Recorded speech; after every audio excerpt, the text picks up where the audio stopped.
Assalamualaikum warahmatullahi wabarakatuh. Salam bahagia.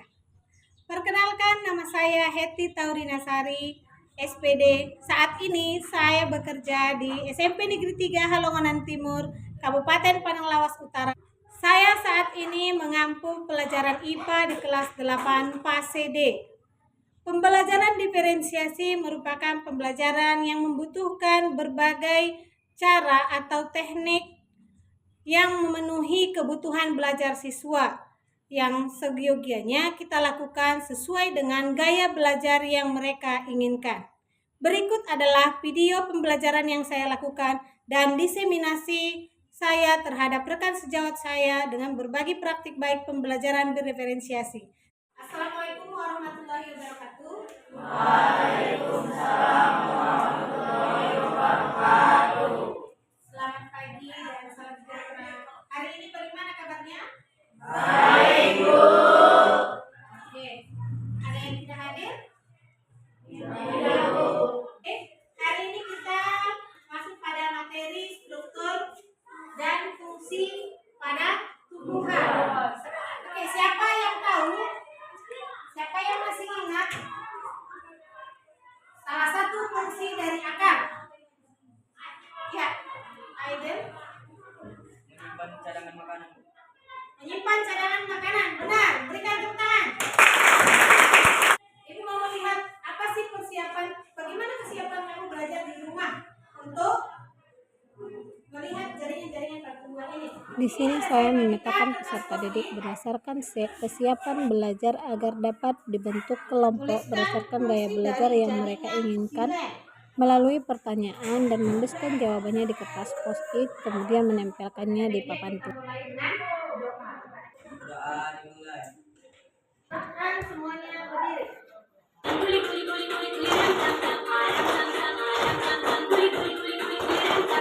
Anak semua ready? Segar? Adapun tujuan pembelajaran kita pada hari ini adalah mendeskripsikan struktur dan fungsi jaringan pada batang, kemudian menjelaskan hubungan antara struktur dan fungsi jaringan. Pada kegiatan ini, materi yang ditekankan adalah mengidentifikasi jaringan epidermis, jaringan parenkim, jaringan pengangkut, jaringan penyokong yang spesifik pada masing-masing organ tumbuhan, serta perbedaan struktur anatomi akar dan batang tumbuhan dikotil dan monokotil. Sudah selesai semuanya, silakan kita sekarang mempresentasikan hasil dari diskusi kalian. Pelajaran kita hari ini, siapa yang dapat memberikan kesimpulan? Di akhir pembelajaran, peserta didik membuat kesimpulan dari seluruh rangkaian kegiatan dan menyampaikan apa saja yang dapat diketahuinya tentang struktur dan fungsi jaringan pada tumbuhan. Bisa kita simpulkan satu, kita bisa melihat langsung bagaimana struktur dari epidermis, terus jaringan-jaringan dasar. Ada di situ di buku ya, ada tugas. Kamu kerjakan nomor 1 sampai dengan nomor 6. Ini masih mengenai kegiatan kita hari ini. Jadi kamu kerjakan itu nanti kita bahas kembali. Ini pertemuan kita hari ini mungkin bisa kita tutup dengan ucapan Alhamdulillah. Menggunakan audio. Apa yang dia pahami dari yang Setelah disampaikan? pembelajaran berdiferensiasi saya lakukan di kelas. Nah, ini dia ya, Hari berdasarkan kemudian saya minatnya. melakukan Karena dia koordinasi bisa dengan senang kepala apa? Mendengar sekolah. musik. Saya dapat Nah, dengan mendengar dia lebih cepat menghafal. saya lakukan Kita buat di dengan kelas pada audio. rekan sejawat saya Ada yang menonton lainnya TV, sebagai buktinya apa? salah Setelah satu dia menonton kegiatan sinetron, dalam dia mau komunitas menceritakan belajar teman. guru SMP Negeri 3 Berarti kan dia melihat. Balita yang ada di sekolah kami. Pernah kita mungkin menonton, nggak ada teks. Film India mungkin, film Barat. Tapi nggak ada teks di bawahnya. Apa yang kita lakukan? Bahasa tidak mengerti, ya lihat aja, berarti visual yang kita pakai.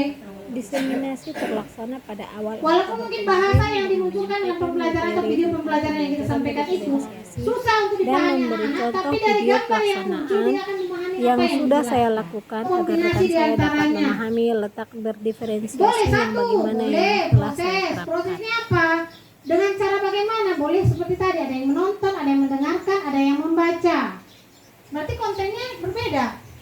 Kalau produk, soal yang sama tapi diselesaikan dengan cara yang berbeda. Kalau saya, Bapak Ibu terus terang, di kelas saya lebih sering saya gunakan itu adalah proses.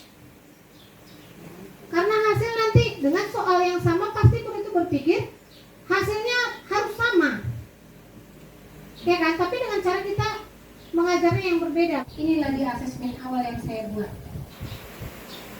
Ini dia analisisnya dari tadi yang kita buat tadi, asesmen tadi, isilah di sini. Di mana dia yang baik, yang cukup, yang kurang. Paparannya, kemudian menambah kita makin paham untuk kedepannya kita berbuat lebih baik lagi. Karena saya sendiri atau bangun atau orang tua di sini dengan membandingkan apa yang saya lakukan selama ini belum sepersekiannya belum, tapi dengan itu saya mencoba untuk lebih baik lagi ke depannya. Namun saya juga mohon kepada Bu Eti untuk membagi cara pembuatan kurikulum yang baru tadi. Supaya apa? Supaya kita bisa menyampaikan mana yang berdiferensiasi walaupun kurikulumnya bersama dengan yang K13 kemarin. Tolong bagikan kepada kami, kalau bisa kan kita akan mencoba. Saya melakukan koordinasi dengan Ibu Kepala SMP Negeri 1 Halongonan Timur untuk berbagi praktik baik tentang pembelajaran berdiferensiasi. Akhirnya diseminasi dilaksanakan pada hari Kamis 10 Oktober 2024.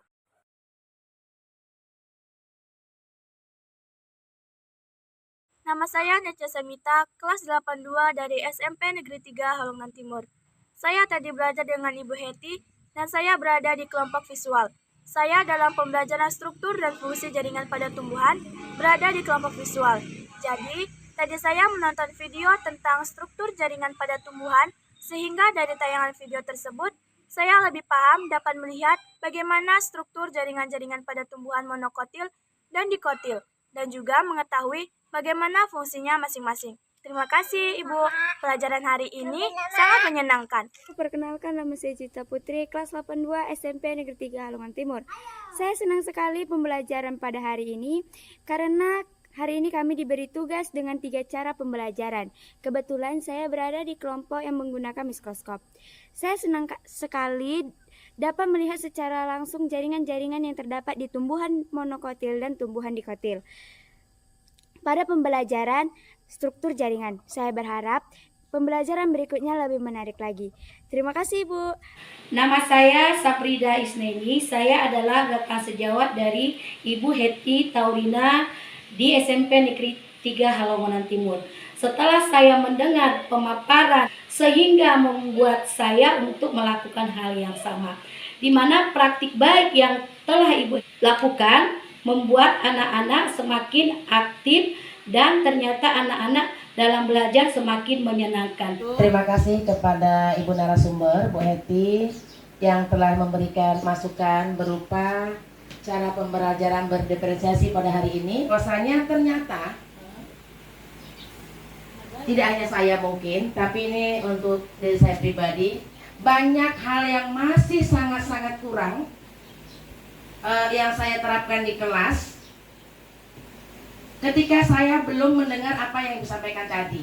Dan untuk kedepannya, setelah direfleksi ini, saya mencoba dan ingin merealisasikan atau menyampaikannya di dalam kelas.